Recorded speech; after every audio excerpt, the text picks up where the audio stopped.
Okay, so welcome Maud officially to this conversation with ISHEL, and I thank you very much for your time that you have afforded for us and the audience. I know you are very busy, and it's an honor actually for us to have that availability from your side and take us through some of your experiences.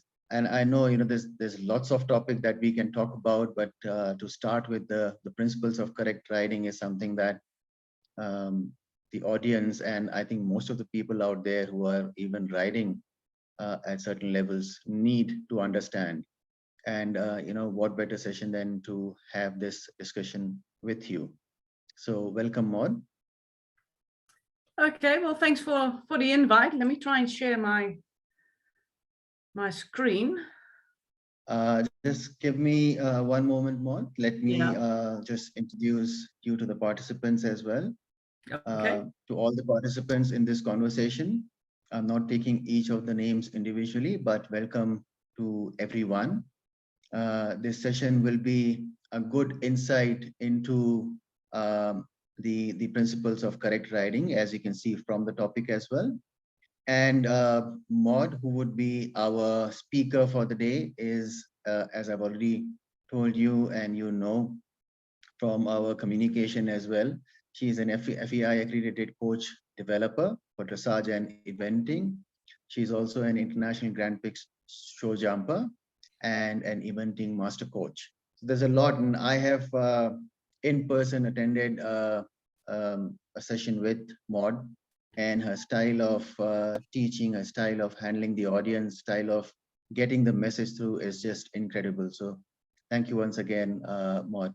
Maud, I will stop sharing my screen, but before I do that, for the conversation, we will have Maud speak about the topic, and if there is anything that any one of you want to ask during the conversation, you can raise your hand and we will take the questions, or at the end of the session we will have a question and answer session as well, or if there's something that Maud wants to ask any one of the audience in between, we can do that. So we'll keep it very flexible, we'll keep it very kind of formal, casual, and I'm looking forward to enjoy the conversation, and I'm sure every one of you would be as well. But I'm stopping my screen share. You can share your screen now.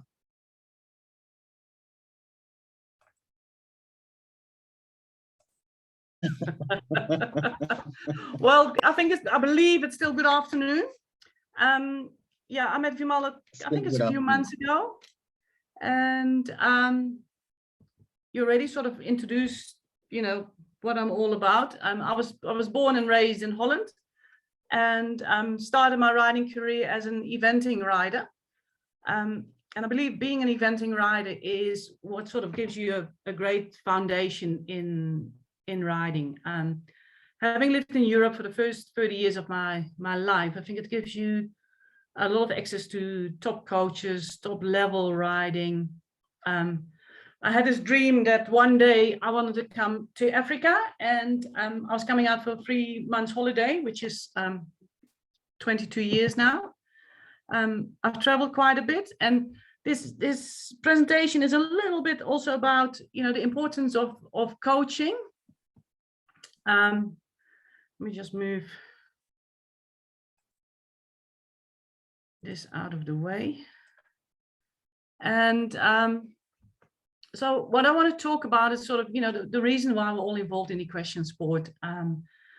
To also you got to sort of to recognize the good and the bad coaching. And just a small thing about the coaching is the ID principle that I will sort of bring to everybody. Then the importance of the rider's seat, the way of going, the principles of riding, and just a little tip about riding, the show jumping, what's safe and what is not safe.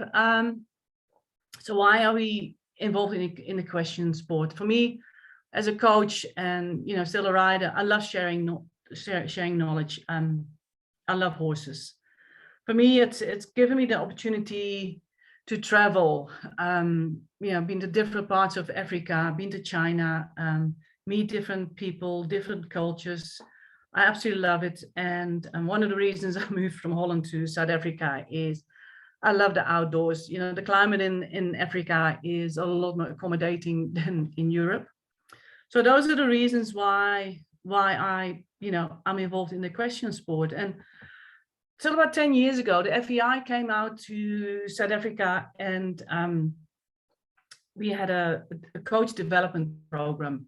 And up to then, my coaching, the way I've been coached is I was told what to do. You don't ask questions and you just literally do what you're meant to be doing.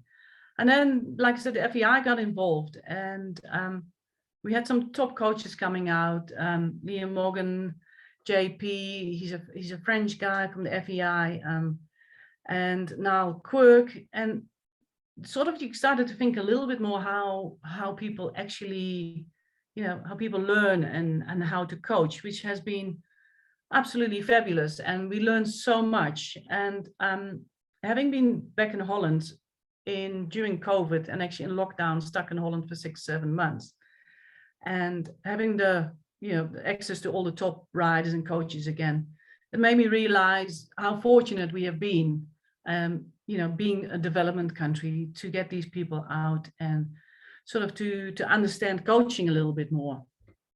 And, you know, to have a good coach, depending on the level you are, whether it's a teenager, you're older person, you know, do you have a submissive coach? Do you have a commanding coach, a cooperative coach? No, a good coach is a little bit of everything. You know, the person must understand you, that helps you, and must believe in you. I think those things, and believe in the horse you're riding. It's a very important part of it. And I love, like, this thing about Carl Hester is, you know, if you don't have the ability to buy yourself a great horse, and if you don't have a sponsor to buy one, you have to buy what you can afford. Then get a good trainer, which is more important investment than what you put into a horse, as in financially. And that's something I realized when I was in China, as the A team was training for the Olympic Games in Holland. I was involved with the B team in China, and I had very average horses. I had riders who believed they were not good enough. I had basically, you know, the second-hand horses, the ones that were not going to make it to the Olympics. Riders who were a little bit despondent because they knew they weren't good enough. And by just working, I had a great team there, I have to say. I had the veterinarians, I had everything to my, I had access to everything. And by just working in a systematic way and making the riders and the horse improve their way of going of the horses, the belief in the riders, is you can come a long way. You don't need to have that top horse. You know, if you have that top horse, but you don't believe in yourself and you don't have the foundations to actually make it work. So I truly believe that coaching is a big thing in horse, and I think in any sport.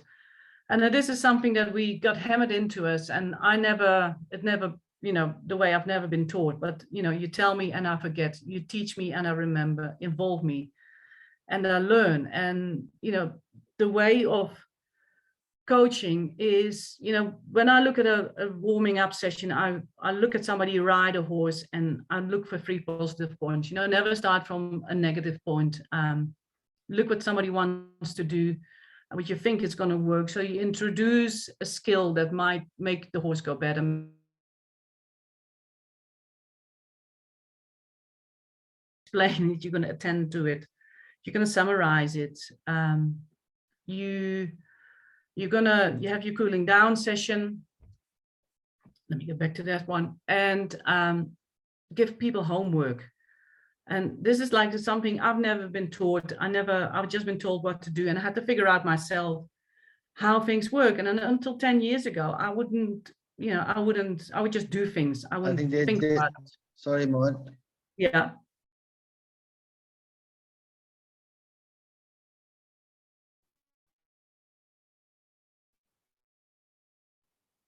Maud, we're just struggling to hear you a bit. I think it's the internet connection.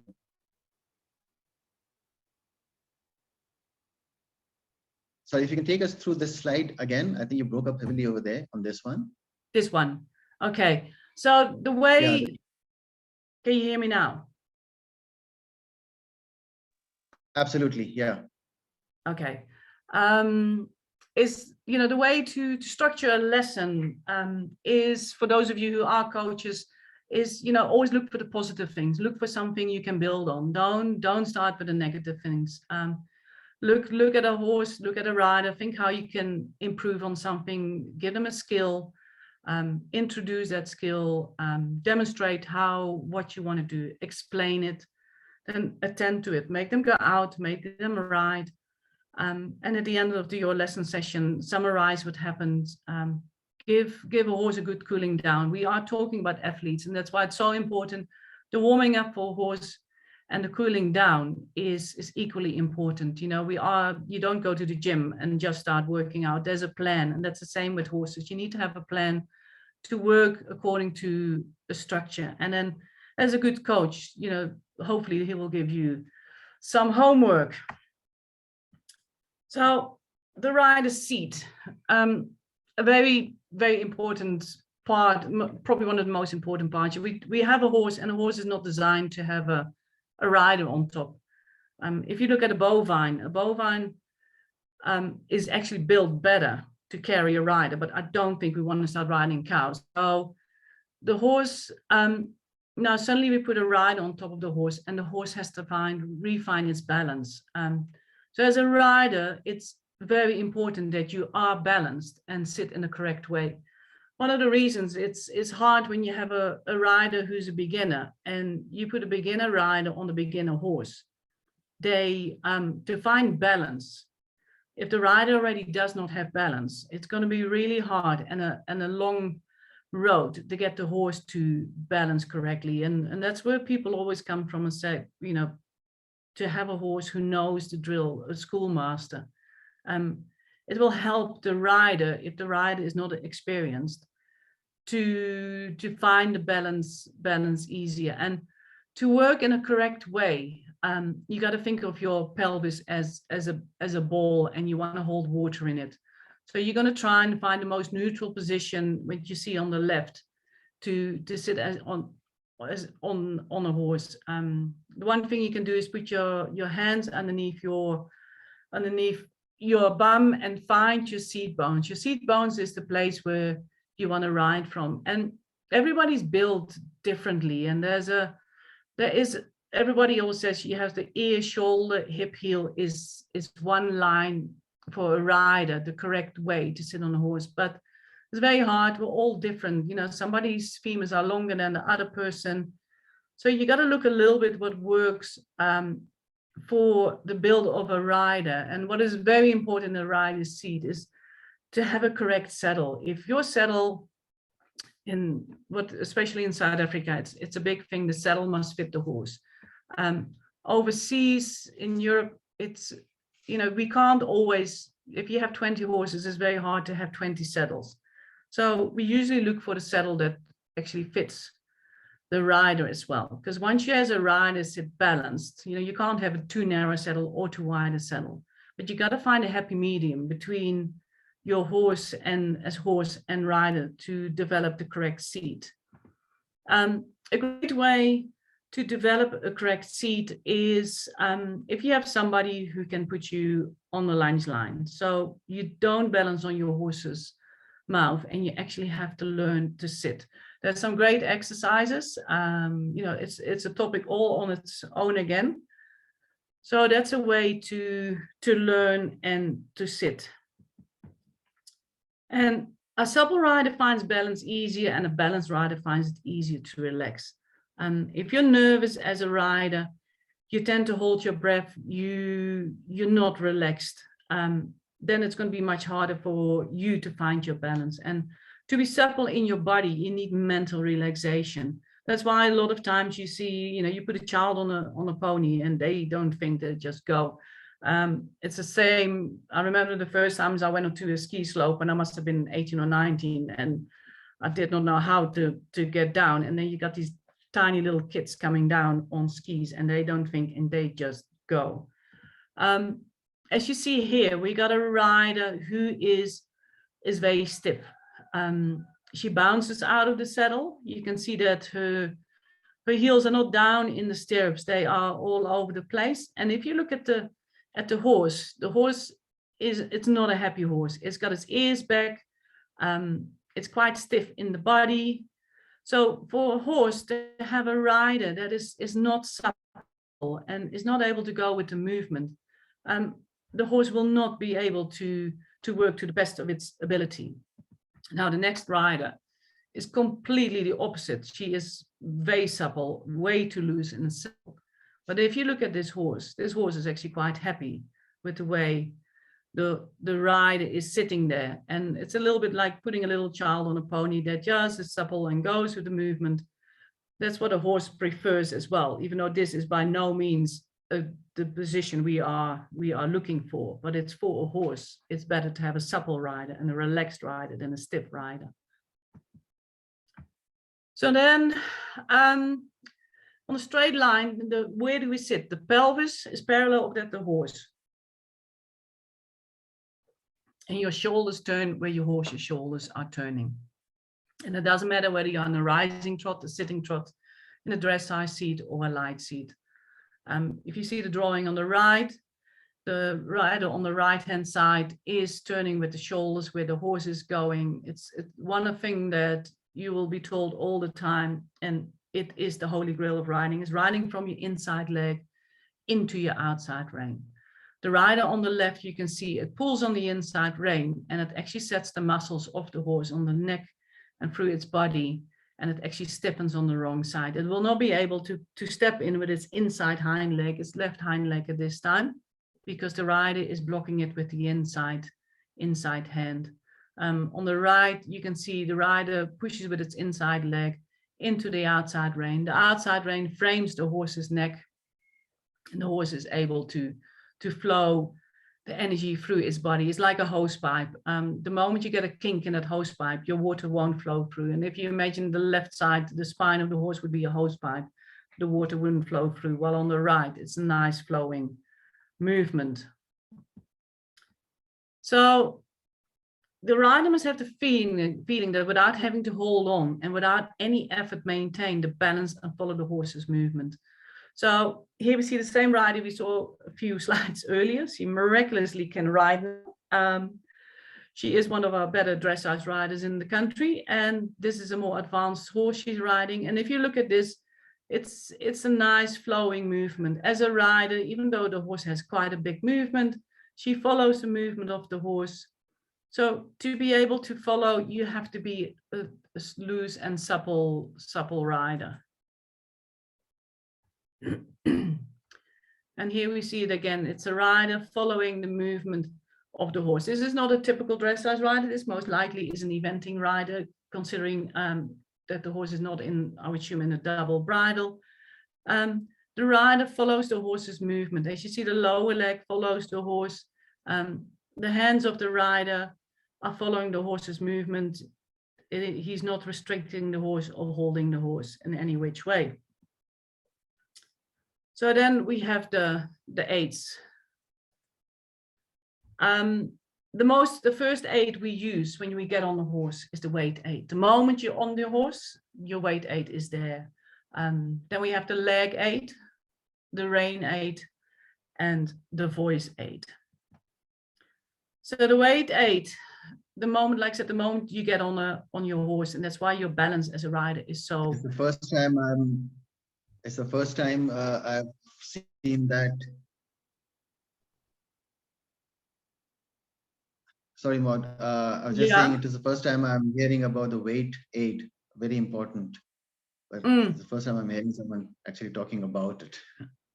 Yeah, well, it's like it's your first aid. Like the moment you mount, the moment you sit on a horse, your weight is there. And as you see in these little pictures, the pictures below is, get somebody on your shoulders or on your back and let this person start leaning to the left. The first thing you do is find your balance to the left. And that's the same with a horse. As a rider, if you don't sit evenly on both seat bones, your horse will be trying to balance himself under you.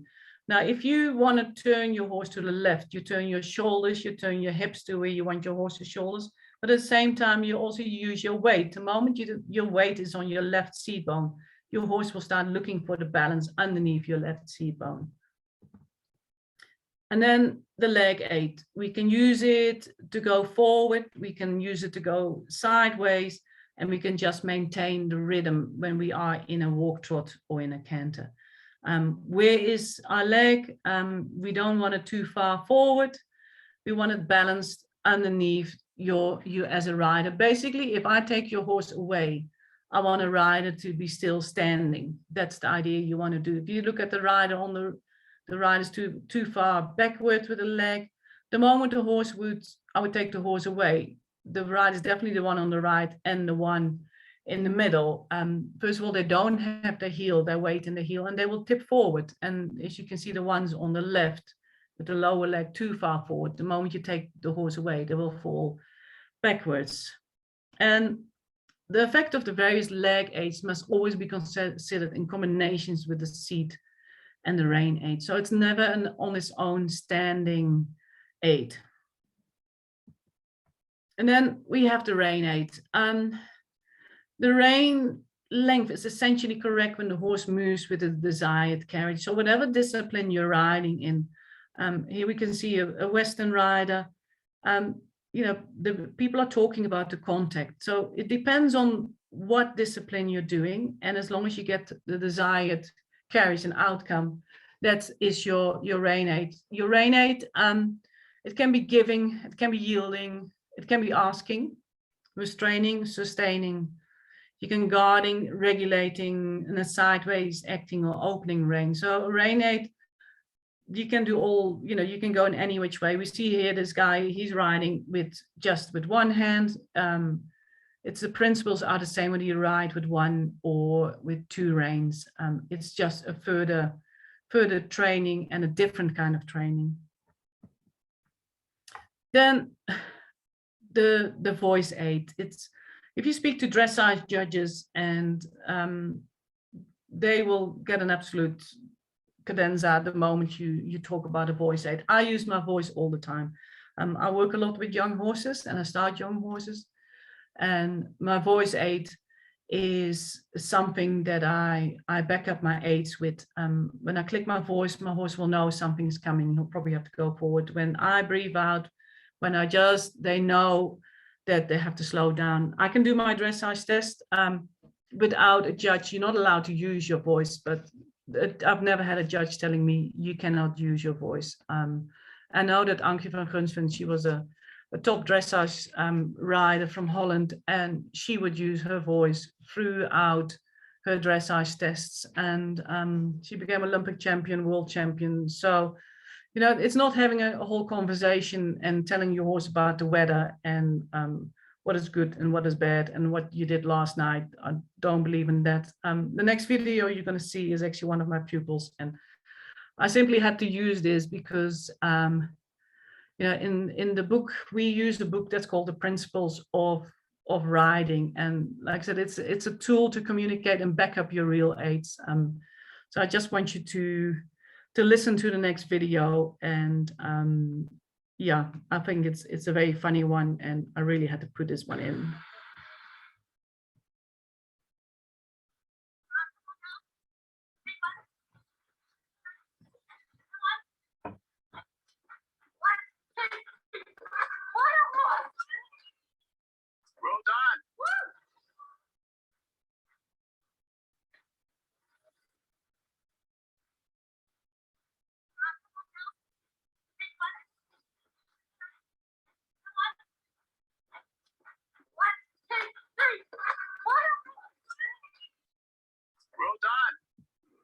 So this might be a little bit too much of talking, but like I said, I love watching this and listening to this video. So yes, your voice aid, it's not an official aid, but feel free to use it anytime. Amount. Yeah. I think that video was, you know, for me, it was like breaking and I couldn't hear the entire sentence of what the rider spoke. I don't know for the other audience how that was. Yes, what was the speech over there to the horse? Well, she's telling the horse when she comes around the turn, there's a big jump coming up, and then she tells it again, like, you know, this is a really big jump, And then the last few strides before she says, okay, 3, 2, 1, now jump. So she literally tells it to jump. And the moment it jumps, she says, oh, you're just the most wonderful horse, in a very exuberant way. And I thought it was just quite funny. Unfortunately, I have one more video because normally I use GIFs. There's one more video and I hope it plays, but it is a little bit of a problem with the Zoom meetings is the videos. The GIFs play better.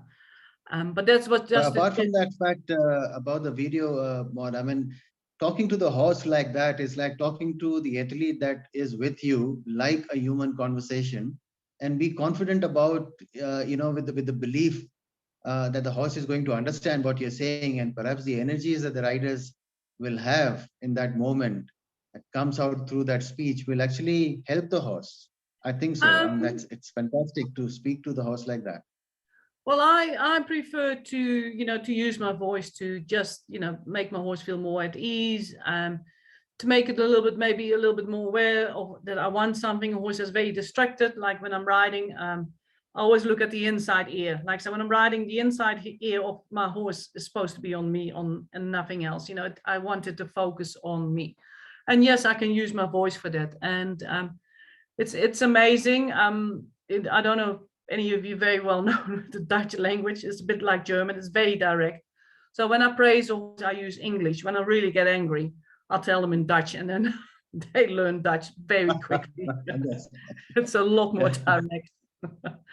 So now we've come to, basically the foundation of the training of any horse.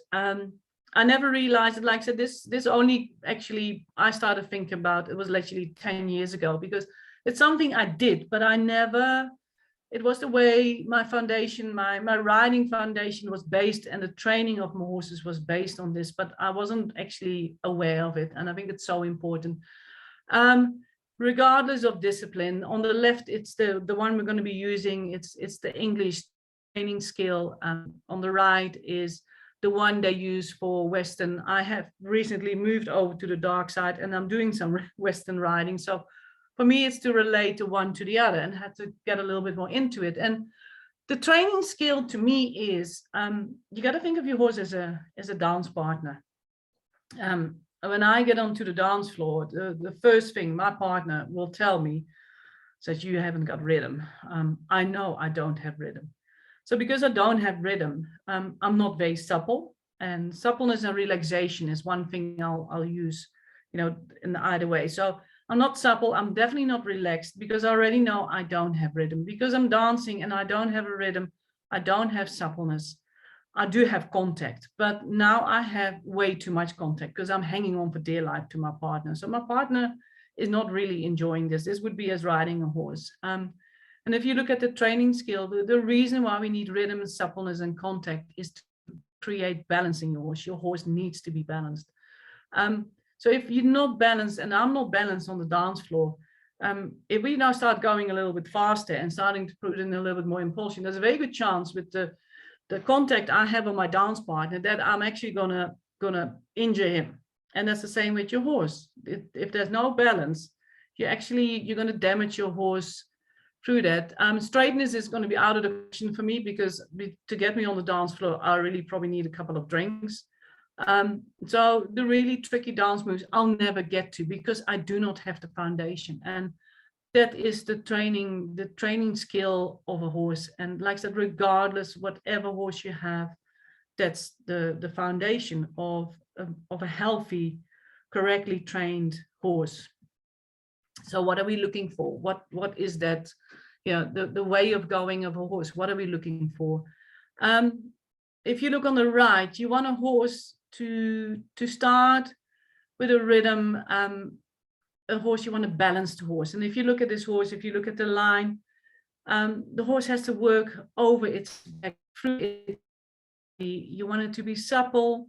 Looking at the pictures on the left, you can see that the horse always has to move. The most important thing is, because 70% of a horse is weight is on the forehand. So riding is always thinking about making the hind leg bigger, work more, carry more weight. And that is basically what you want a horse to do, is start carrying more and more weight on the hindquarter, so it gets lighter in front.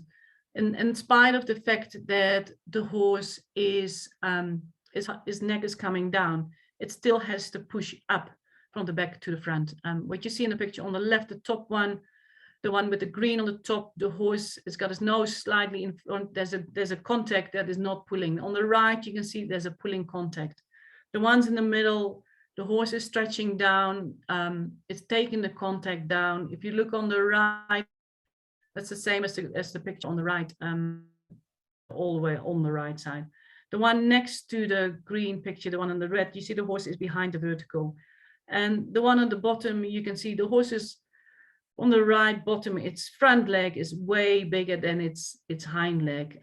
It's actually not carrying the rider. The rider is sitting. You get a little bit more of a Viking ship idea. And what we are looking for when we work a horse, we want a correct way of horse is basically the rugby ball shape.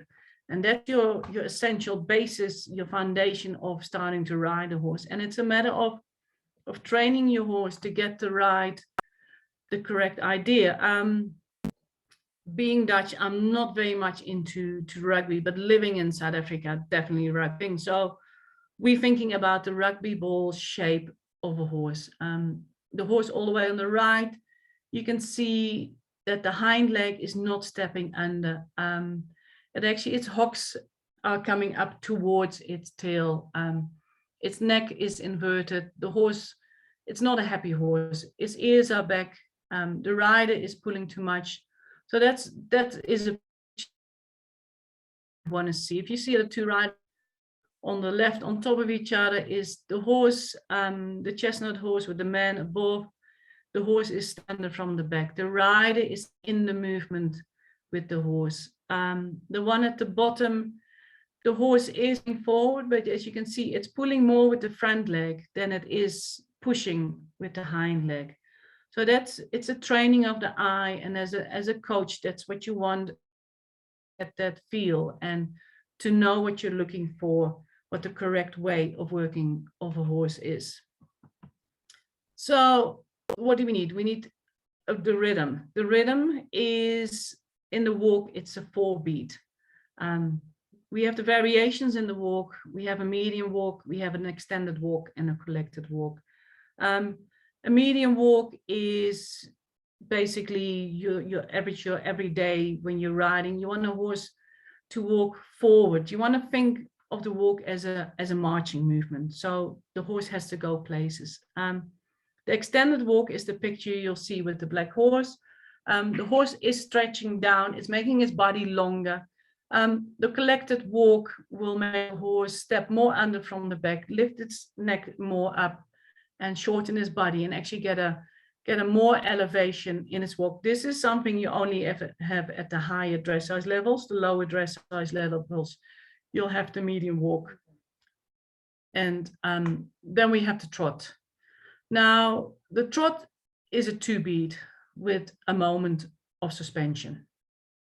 We use the working trot. That's basically you get on your horse and you warm your horse up. It's a working trot. Then we have the medium trot in the lower level of dressage. Then we have the extended trot, and we have the collected trot. If you look at the little diagram on the side, in the middle, the extended trot, the horse covers as much ground as possible. The medium trot is a little bit left. The collected trot, you can see the horse, the steps are getting shorter, but getting more elevated.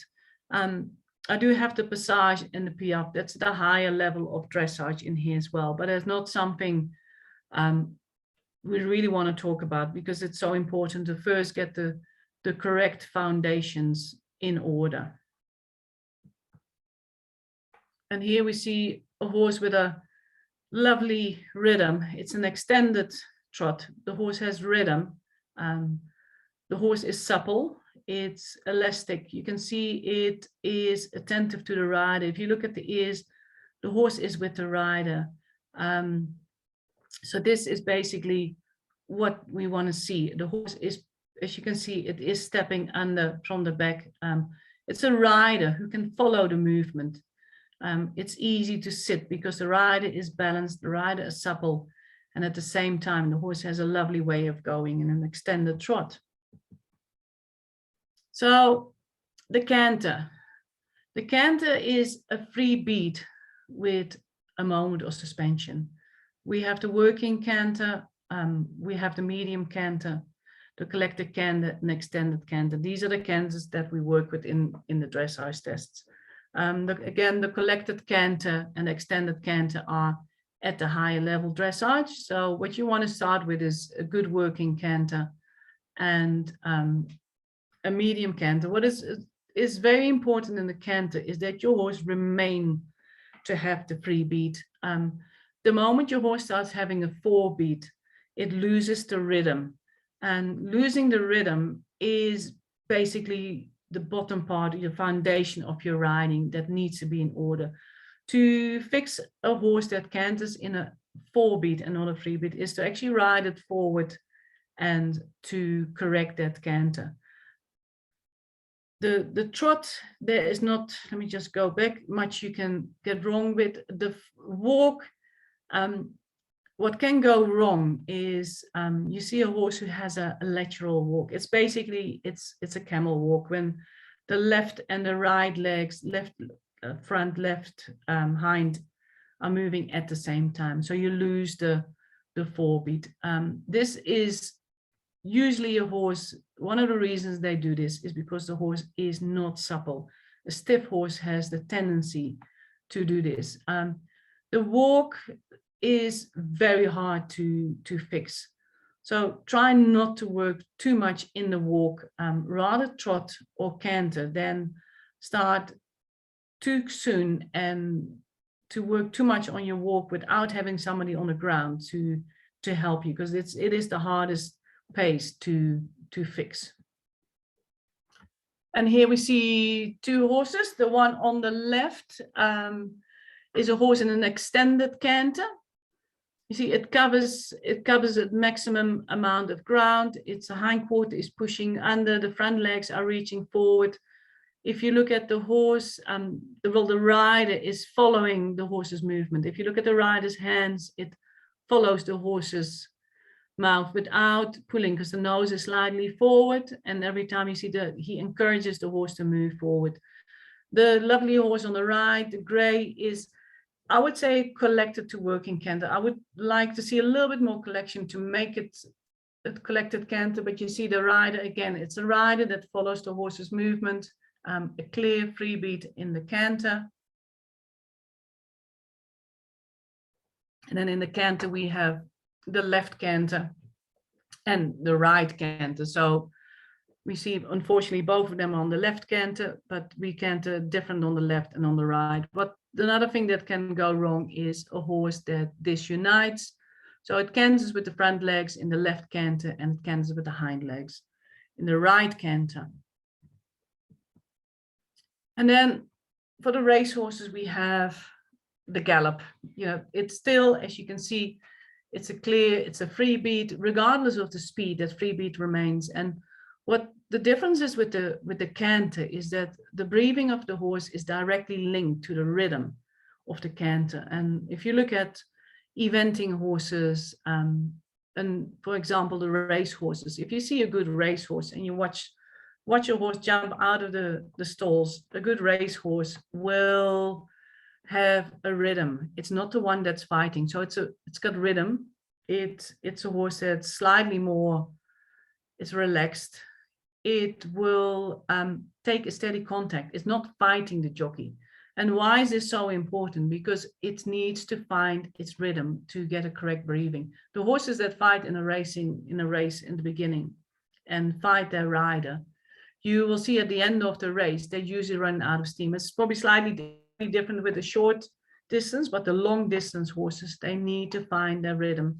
And the same with the top eventing riders. If you look at an eventing rider going cross country, the good riders will try and interfere as less as possible with the rhythm of the horse and stay as balanced as possible, because the more you interfere with the horse's rhythm, the sooner your horse will be tired at the end of your cross country, which is major safety concerns again. And so that's back to the training skill, the rhythm, the suppleness, the contact, the impulsion, the straightness, the collection. All of this brings us the balance. Unless you have rhythm, suppleness, and contact, like I said, even when it's a race horse, that is the first thing that we need to find in a horse. And then we had the rhythm. So we have the rhythm in the walk, the trot, and the canter. Then the suppleness, the relaxation. A horse can only learn with a calm, relaxed state of mind. A horse that works in its parasympathetic nervous system is in a rest and digest. It actually, when you ask it something, it can think about it. It can do it. If you are fighting with your horse and a horse is nervous and it is not relaxed, it's in a constant fight or flight mode. A horse will not be able to learn when it's in this frame of mind. That's why with the rhythm, you need to find a horse that trusts the rider, that carries the rider, that's not trying to run away from the rider. If you want to implement your aids and you want to tell your horse it actually has to stop, it pulls through too much, and you can be a bit more direct and tell your horse to stop, you can do that, but then give the horse time. I always say there's a 10-second rule. You can stop your horse, you can remind it of something, just give it 10 seconds. It has to think, to me, it has to breathe. The moment your horse breathes out, it gets from sort of like not sure what you just asked as a rider. Once it gets back into the rest and digest mode mind, it will register what happens. And that is something with riding horses, is patience. If you as a rider are in a bad frame of mind, you didn't have a good day, and you want to get on your horse, I'd rather lunge my horse than get on my horse when I'm not in a good frame of mind. Definitely when you have a very sensitive horse, you can do a lot of harm by ending up in your fight mode with a horse, because you take 2 steps back instead of anything forward. So when I look at a horse, I like to see a horse with a calm and relaxed mind, with a soft body and a rippling muscle. And then another thing, which I can't, we would go in, that would be in a whole new webinar, is flexion in the poll. Unless there's true flexion in the poll, a horse is not capable of working soft and through the body. So that's one of the reasons we want our horses in a slightly lower frame. And the flexion, the poll of a horse works the same as our jaw. And that's literally what you want to be able to do, is that you can move the jaw of your horse slightly to the left and the right without creating any tension. And that's one of the most important things in riding, is have that horse that is soft and supple and working through the body. And if we see on the left, we see 2 horses that clearly are not in a relaxed frame of mind. They're fighting the rider. They're not understanding what is going on. They're not, working with the rider. I like the 2 pictures on the right. We can see we have a happy athlete. We've got a horse that is looking, the one that's jumping clearly is looking to, where am I going? The one on the right, you can see that the horse has a soft eye. It's focused on the rider. And to me, it's always very important. I look at the way a horse's eye is. What is it? Soft? Is it relaxed? Is it anxious? A very important part of horses. I'm going to watch a video, and it probably is going to be, it is a full-on video, so it's going to be a little bit harder to see. Basically what you're watching is, it is my quarter horse. It's something different. I've worked with lots of breeds of horses in the world, and this is a completely new breed for me. Never worked with a quarter horse before, but it is exactly the same as way of going as any other horse. And here I'm lunging her, and what I'd like to see is, and hopefully you can see it, is a horse with a soft muscle tone, and she is attentive. She's listening to my voice, and by using my voice, she goes into the canter, she comes back to a trot instantly. The rhythm of the trot is even, the horse is supple, is relaxed. I'm lunging her with a rope. It is very light contact. She could maybe keep her head a little bit more down in the upwards transition. She argued there a little bit, but it's attentive. It's a happy horse. And regardless of the breed and the shape and the size of your horse in your discipline, this is the way of going. I'd like to see. It's a foundation for any discipline, any horse. And again, lunging is going to be a whole new Zoom meeting by itself, because there's so much to it to do it correctly. So that's what we just said, coming back to that training skill again, the rhythm, the suppleness, the contact, impulsion. You want a horse to move forward, step on from behind. And then the contact.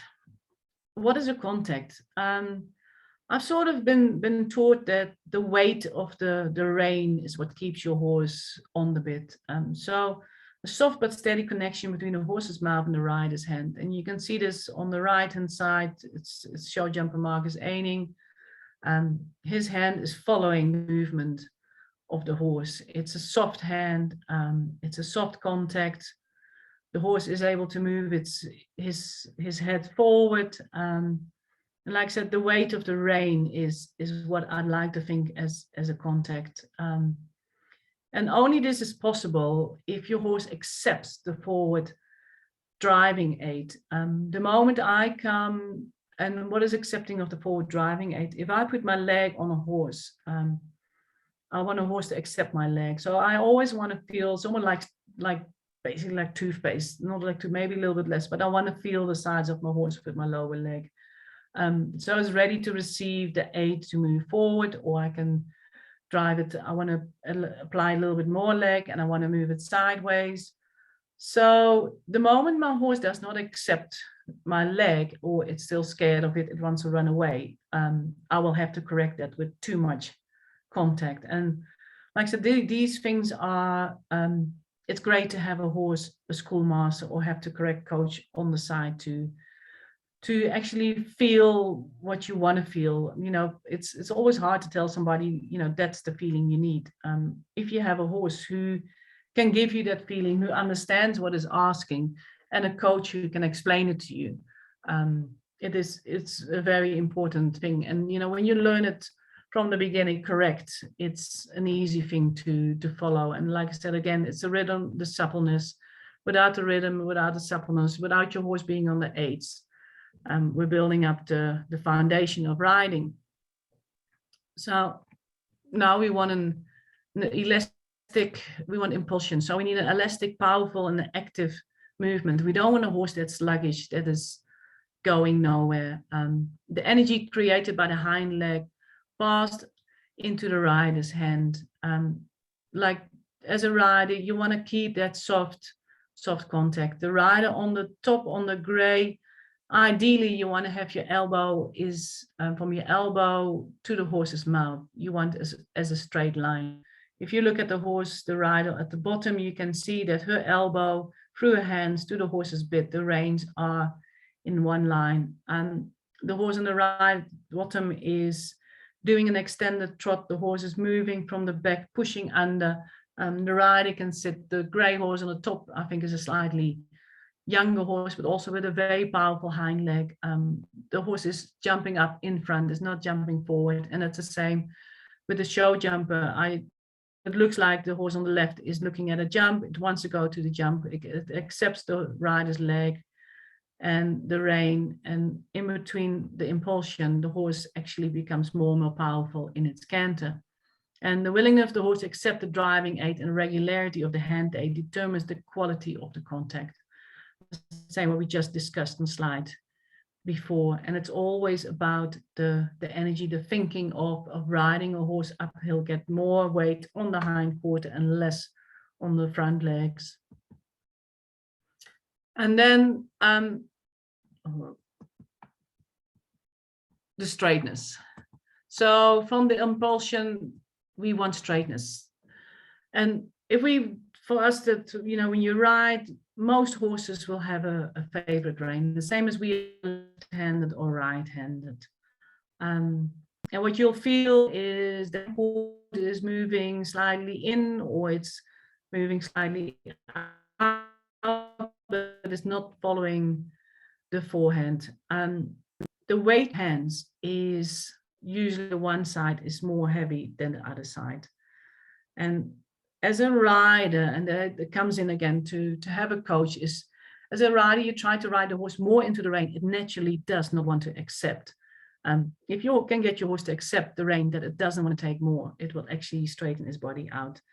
And only a straight horse can move harmonious over the back. And that is regardless whether it's jumping. You want a horse that is able to be straight and push off even with both hind legs. The moment the horse jumps and it cannot push off even with both hind legs, it will start jumping slightly to the left. It will start jumping slightly to the right. Also, it's not powerful in both hind legs. So the chance that the horse in relation to the hind legs actually is not quick enough in the front leg to jump. And then we have straightness on a circle.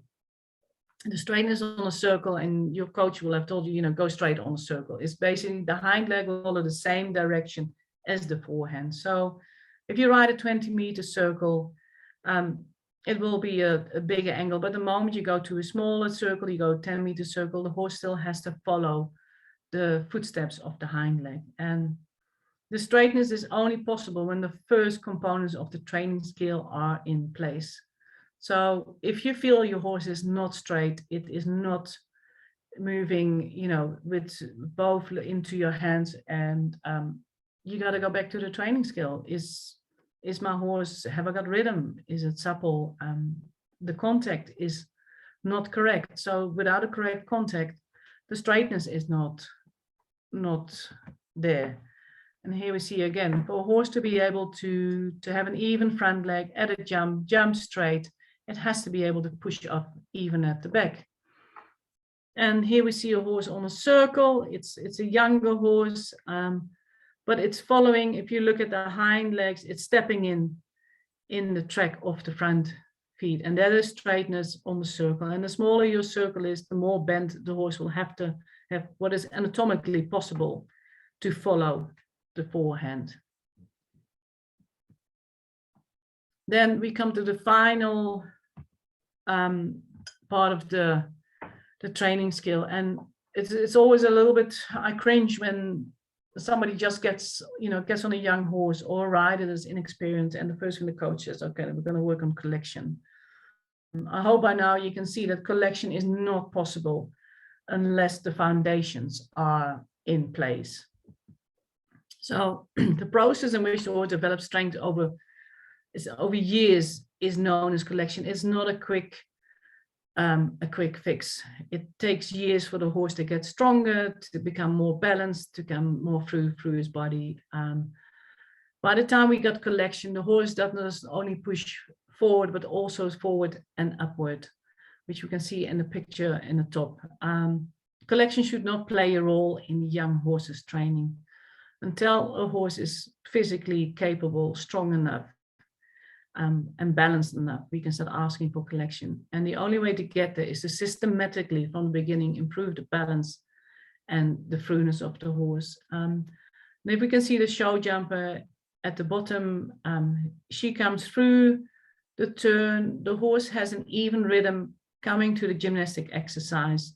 It jumps in a rhythm that has to lengthen its body over the oxer. And as soon as it lands, it will have to shorten its body to be able to jump the long jump and not through it. So it lands, it collects, it shortens to be able to jump. So all of these things are equally important for a show jumper as for a dressage horse, eventing horse, regardless what you want to do. At the moment, like I said, I have a horse that does Western discipline. It all comes down to exactly the same basics. And this comes to the end of my presentation. Show jumping is, to do this, it's going to be another complete Zoom meeting, is for me, jumping, I need to have all the correct foundations in order. I want to build confidence in a horse and rider. I need a balanced rider. I need a balanced a horse. Especially in jumping, I want a horse that learns to think for itself. For that, I need a horse that has a relaxed state of mind, that starts thinking. When a horse is 10 and scared to jump, and it jumps regardless, it can make a mistake, but it will not realize why it made a mistake. Is a horse in a soft, relaxed frame of mind, it can do an exercise, it can make a mistake, and it will learn from its mistakes. And in all of this, to have a balanced rider, to have a horse that is not trying to fight the rider, that's not trying to get away for the rider, is safety. You know, it is a dangerous sport we're doing, and we got to keep considering safety, and it is something that's got to come first, regardless what we are doing. So yeah, that is my presentation for today. If there are any questions, like I said, these are just the tips of an iceberg of riding, but it's the basics and the foundations of the correct riding, the principles of a training of a horse and rider. Thanks, Maud. Thank you so much. There are a few questions that I have, and perhaps I also represent some of the participants in those questions. Mm-hmm. One of the thing is we hear a lot from the coaches about getting the hind leg underneath, right? Yes. Now, as novice riders, as amateur riders, or as riders who are just getting up to the level, that one thing of getting the hind underneath so that the horse can push from the hind leg. What could be some of the exercises, or what could be some of the aids that we can use to achieve that? And it might be while riding, it might be while on lunch. Any tips on understanding that component? The first thing is your horse has to be on your leg aid. It has to listen to your leg. So if you give leg, there's something happen. Is your horse pushing forward? You need to have that impulsion. So that's the first thing you've got to think about. You know, have I got all of that in order? A great way to do this is what I use is a leg yield along the long side to push my horse sideways, because we also need to get the hind leg under. We need a supple horse, and by doing lateral work, you make your horse more supple, and you make it step already a little bit more further under with the hind leg. This can be like, start with a leg yield. The long side, I prefer always start, for me, I start in a walk. I don't trot unless for me, I would understand what I'm doing and my horse understands what I'm doing. So starting with leg yields is a great way to check whether your horse is listening to your aids, and straight away it already makes it step under its body a little bit more. And definitely what you need is a forward thinking, forward going horse, because if your horse is not thinking forward, you will not get the hind leg to move.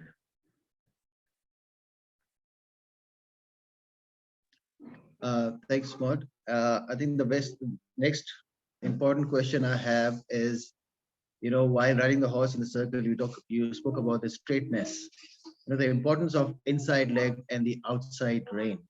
I mean, when people, especially the amateurs and the novice riders who ride horses in circle, would more use the inside rein to get the horse inside the circle. But then, the horse is actually riding in a circle, but not straight. So how do we get into the habit of the inside leg and the outside rein? Okay. It's again the same let me just try and find, it is exactly the same movement again.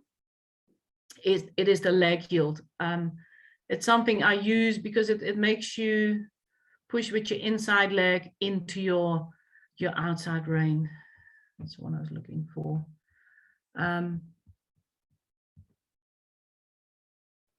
So try and think about riding a leg yield again, because it will make you ride your inside leg to feel the outside rein. Leg yields to me A turn on the forehand is a great thing to do. The leg yield is great for the rider to feel that you actually, because the first thing what happens if you're too strong on your inside hand, basically means your inside leg is not working, and vice versa.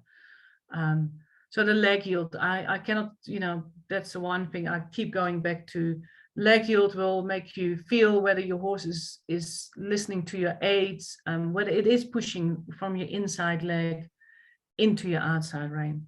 And like I said, your coach should be able to, you need somebody on the ground to help you with that, to get the correct feeling and to say, okay, that's what you're looking for, and that's what you're sitting, the way your horse is moving. So it's, again, it's the holy grail of riding, but inside leg into outside rein is always feeling, do I have weight on that inside rein, or can I literally just push my inside rein away and nothing changes? What you can see in the picture of the ride is that the rider is having no weight on the inside. His inside leg is pushing into the outside rein. And it's a very hard one. Like I said, you need somebody on the ground to give you exercises and to help you with that.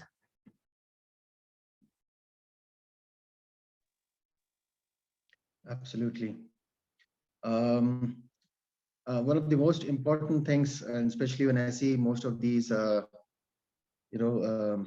the riders in the rural areas of India, I'm asking this question because it's very important for the horses over there, and how do we educate those people? But even for the riders who are riding in competitions, what is the right position of sitting on the horse? Where should the saddle be, and where in the saddle should the rider be sitting to have the horse ridden correctly and with ease, without pain? And I'm saying that because I see not only saddled horses, but also like we have the bush running, bush races in South Africa. There are races in India as well, where riders actually sit on horses' kidneys. So how painful could that be for the horse to be ridden? It is painful for a horse. Like I said, a bovine is basically better designed to carry a rider. So the right position is, slightly, it's behind the wither. It depends again. Saddles sometimes is better to maybe not have a saddle than having a badly fitting saddle. It's a topic. It's quite difficult. Like I said, we have that problem here as well. It's a financial issue for some people to not have the correct saddle. But basically, as a rider, you want to feel you can sit in the movement with your horse, sit on both seat bones. The saddle, for that, you need a correct saddle fitter. But you'll feel the moment you put a saddle on your horse and you slide it from the wither's back, there's a place where it's comfortable, where it wants to stay. And depending also, it's your horse's conformation. Every horse's conformation is different. So it is very hard to say, that is the correct position or that's the correct saddle. It completely depends on your horse, the rider. Like a little child won't weigh much. A bigger rider has a bit more influence. That is a tricky one to address.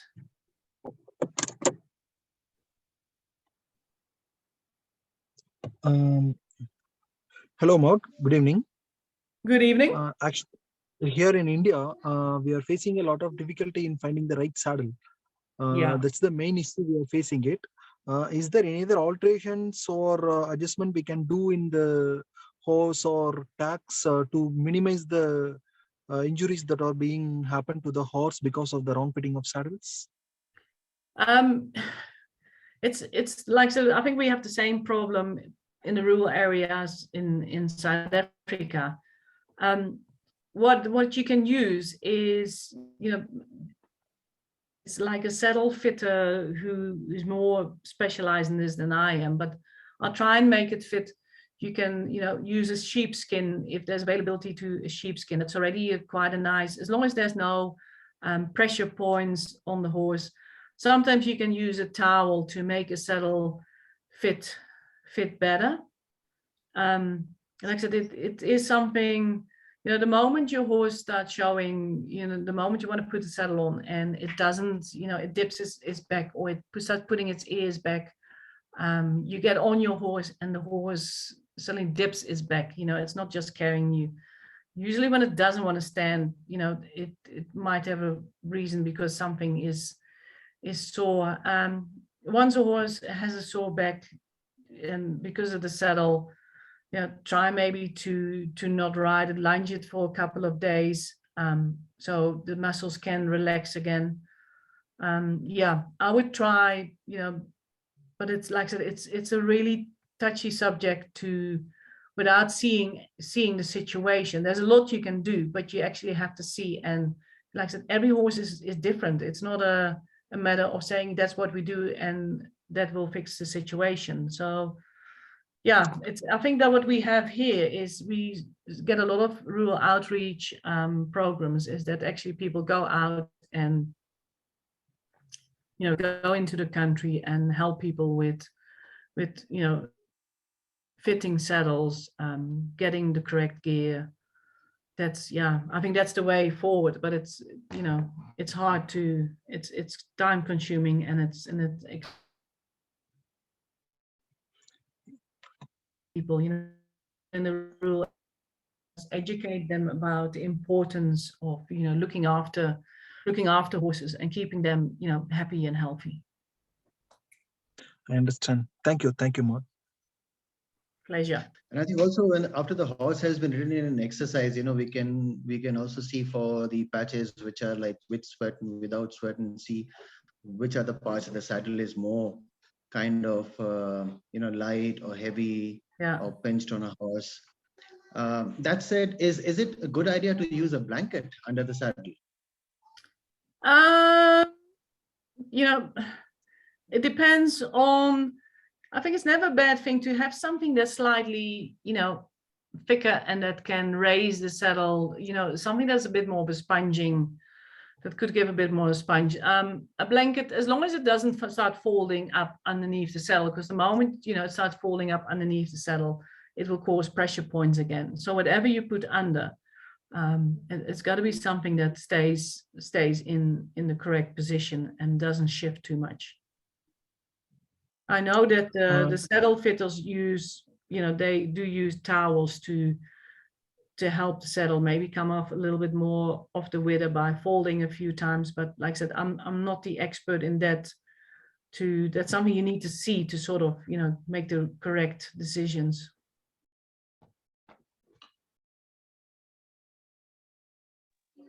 Again, you know, there are just hundreds of questions, but I think for the user, for the benefit of the audience as well, you know, the important things. When is a rider eligible to put a spur on his boot? When a rider has balance, when a rider can use his legs independently, can give the aids independently. You know, when you're not balanced and you have no control over your lower leg, you will be spurring your horse on without you realizing it. So make sure that if you put on a spur, that you have control over your leg aid, that your leg is in the correct position, and you only use it when you want to use it. It's not something that you know, you'll keep kicking your horse, because the moment you sort of keep nagging your horse, it will have the opposite effect, is that your horse actually gets more and more blunt off your leg, and your spur will have the opposite effect than what you wanted to do. Absolutely. Just another question. I just got a text on my WhatsApp from one of my friends. The trotting, the rising trot, should the weight be in the foot, the calf, or the core? In your rising trot, the moment you stand, you rise up. You want to have your weight in your heel. So your weight is on your stirrups. Your heel will rise down. When you stand up, you want to feel that your heel rises down. Your ankle, knee, your pelvis. It is like an elastic movement. You want to have give in all of them.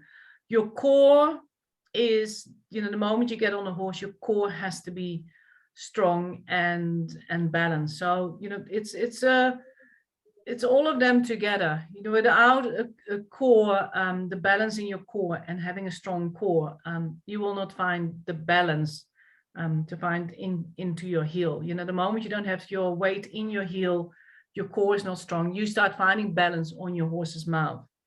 So it's a coincidence of all of them. Your rising trot, you want to feel you rise into your heel, and that your balance is basically down below your waist. Thanks, Maud. And I know that it's a subject on its own, you know, when we talk about bits and bitting and all, but for a novice rider who's, you know, getting his first horse and wanting to get the tack and everything, the bit, which definitely plays a very important role as one of the aids on the rein. How does one, you know, select the right bit for the horse, being a novice and not having a lot of knowledge available around, you know, like the first step to basic understanding? It's, you know, find a bit that fits. I go for snaffles. I wouldn't go, it's very, as like you said, as a novice rider, you are not, the last thing you want to do is put a very sharp bit into your horse's mouth, and you are balancing now on your horse's mouth. So I would keep it quite plain and simple, and start always, I always start off with a snaffle. You can see it with little kids that having a pony that's really strong, you might have to have a slightly, you know, stronger bit, because the kids are just not strong enough to control the pony. And it's a little bit of a, yeah, it's not something I would go to first thing. It's definitely getting your correct riding in place, but I would never go for a bit that is too sharp, because that can do a lot of damage. And it's the size of your horse, you know, the size of its mouth. You know, find a bit that just gives a little bit of space on either side. It doesn't pinch, all of the above. Thank you. I think we have a question from Yash. Yash, you're saying, should we change it after some time? I suppose you're asking for the saddle, right?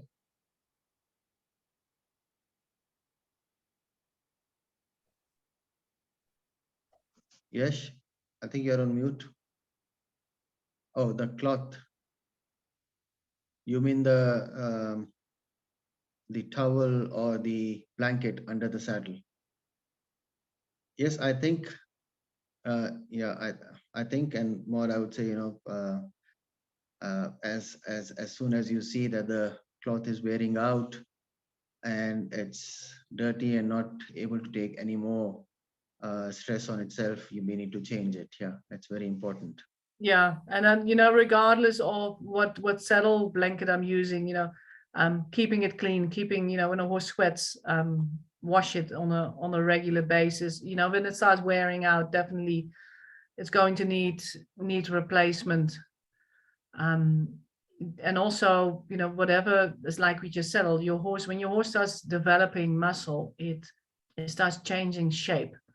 So you can have a saddle that would fit perfectly when you had a young horse, but now the horse is starting to build up muscle. You know, your saddle might not, it's not, you know, you buy one saddle and it might just fit forever. Horses do change, and according to that, like maybe a thick saddle cloth can become a thinner one when your horse is building up more muscle to give the saddle more space.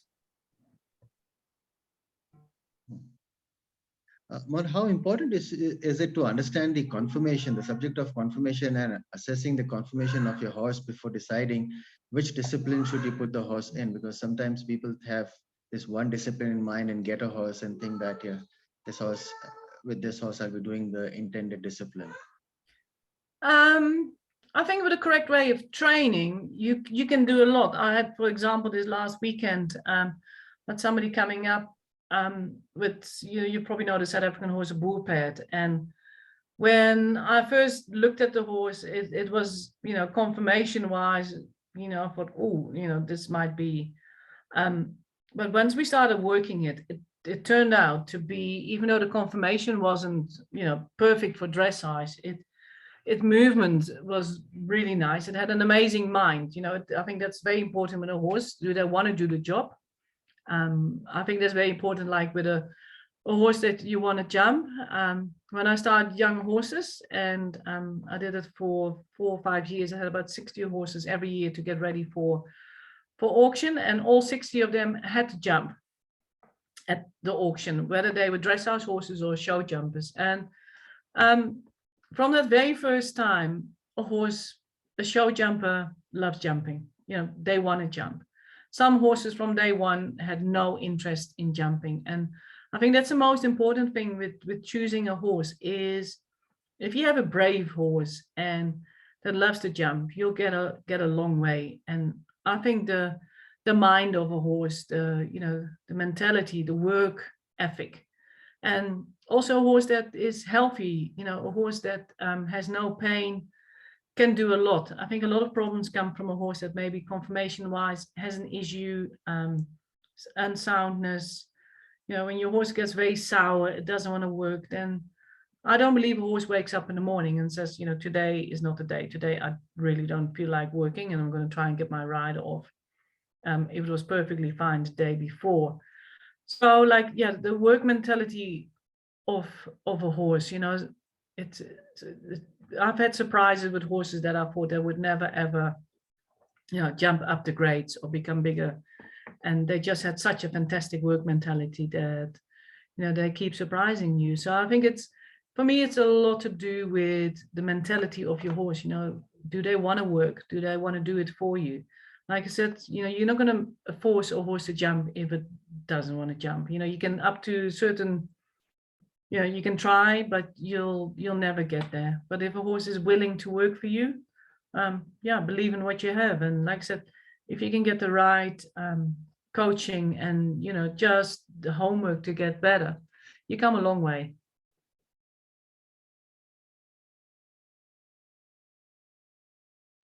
Absolutely, yeah. And then again, a very important question for me, especially when it comes to our horses back home, is the height. How does the height matter when we select a horse for the sport? Because people on our side are like more into the height of the horse. The taller the horse, the better the horse is the kind of thought. I'm not saying that can't be, but how does it matter, the height of the horse? I think it's also it's probably fashionable. Like a dressage horse, you know, people want to see a bigger horse. So it's not as much whether the horse, you know, is, to me, height doesn't really matter. You know, there are the height restrictions, you know, according to the FEI rules, what is a horse, what is a pony, and all of the above. The problem, if you have a small horse that hasn't got a big canter, you know, if you're jumping and you have related distances, that could be your problem. But if you have a horse that, say, is 1.50 meters but height, but it has the canter stride of a horse that's, you know, 170, then it should not make much of a difference. And like I said, with dressage, unfortunately, it is a, you know, it's a judge's sport. You know, what people want to see, the image. But for jumping, eventing, you know, as long as the horse has the ability to have the stride to do its work, yeah, height, I think it's like I said, I'm riding quarter horses now, and my horse is 1.50 meters, and you know, they do the job, and it depends on what you want to do with them. Absolutely. Thanks, Maud. Any other questions from the participants? Sambit?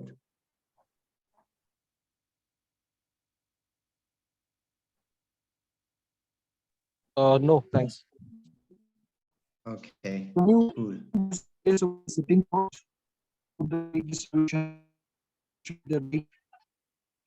Sorry,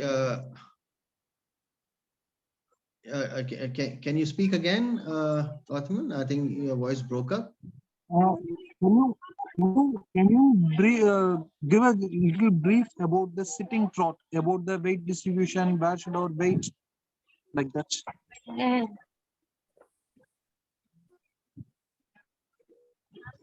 Okay, well, I think the voice broke up, but he's asking about some insights into sitting trot with the weight distribution. It's literally feeling, a good thing with a sitting trot is ride with no stirrups. Find your balance. The weight has to be, when your horse is straight, you have to sit evenly on both your seat bones to sit balanced. The moment you turn to the left, your pelvis, your shoulders will turn with the horse, but basically when your horse is standing, your weight distribution is evenly on both your seat bones. And like I said, to find your seat bones, and literally sit on your chair and put your hands underneath your bum and find your seat bones. That's where you want to sit on when you ride as well. Okay, thank you, Othman. I think you got your answer. Any other questions from the audience? Yes. Thanks, Othman. Thank you. Cool. I see there are no more questions. Thanks, Maud. Thanks again for our first conversation with the members of ISHEL and the friends of ISHEL. I think you keep on traveling to China. India might be a stopover in the near future for you to, have one or the other sessions, and you will love India, and I suppose. Thank you so much for using one of our horses' photos in your second or third slide of the presentation. That was very thoughtful of you. And, I look forward to, in the near future to have you in India and to host you over there for one of the clinics.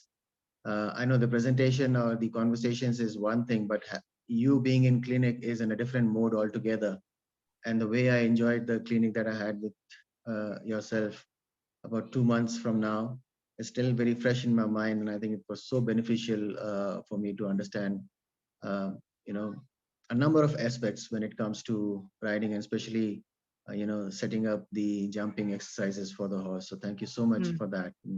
I do look forward to arrange something so that we can have you in India on ground and do some clinics with us, and perhaps yes, a few more conversations as well in the time to come.